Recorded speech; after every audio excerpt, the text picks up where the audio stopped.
great sage Maitreya continued, "My dear Vidura, in this way Maharaj Prithu, the conqueror of the entire world, accepted the instructions of the Supreme Personality of Godhead on his head. As King Indra was standing by, he became ashamed of his own activities and fell down before King Prithu to touch his lotus feet. But Prithu Maharaj immediately embraced him in great ecstasy and gave up all envy against him for his having stolen the horse meant for the sacrifice. King Prithu abundantly worshipped the lotus feet of the Supreme Personality of Godhead, who was so merciful to him. While worshipping the lotus feet of the Lord, Prithu Maharaj gradually increased his ecstasy in devotional service. The Lord was just about to leave, but because he was so greatly inclined toward the behavior of King Prithu, he did not depart. Seeing the behavior of Maharaj Prithu with his lotus eyes, he was detained because he is always the well-wisher of his devotees. The original king, Maharaj Prithu, his eyes full of tears and his voice faltering and choked up, could neither see the Lord very distinctly nor speak to address the Lord in any way. He simply embraced the Lord within his heart and remained standing in that way with folded hands.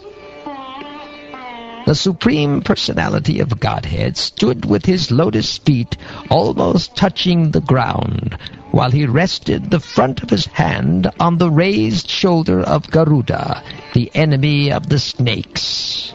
Maharaj Prithu, wiping the tears from his eyes, tried to look upon the Lord, but it appeared that the king was not fully satisfied by looking at him.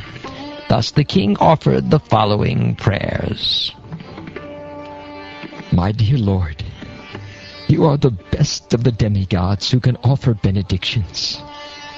Why, therefore, should any learned person ask you for benedictions meant for living entities bewildered by the modes of nature?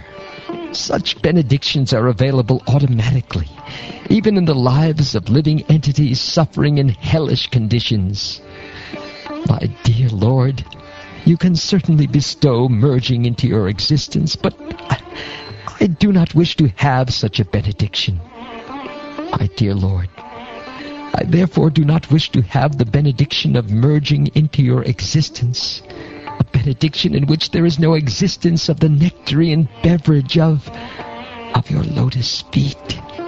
I want the benediction of at least 1,000,000 ears, for thus I may be able to hear about the glories of your lotus feet from the mouths of your pure devotees. Oh, my dear Lord, you are glorified by the selected verses uttered by great personalities. Such glorification of your lotus feet is just like saffron particles. When the transcendental vibration from the mouths of great devotees carries the aroma of the saffron dust of your lotus feet, the forgetful living entity gradually remembers his eternal relationship with you. Devotees thus gradually come to the right conclusion about the value of life. Oh, my dear Lord, I therefore do not need any other benediction but the opportunity to hear from the mouth of your pure devotee.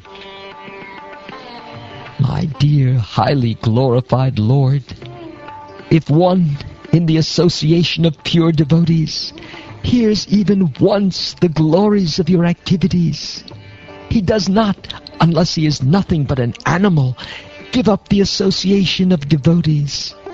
For no intelligent person would be so careless as to leave their association. The perfection of chanting and hearing about your glories was accepted even by the goddess of fortune, who desired to hear of your unlimited activities and transcendental glories.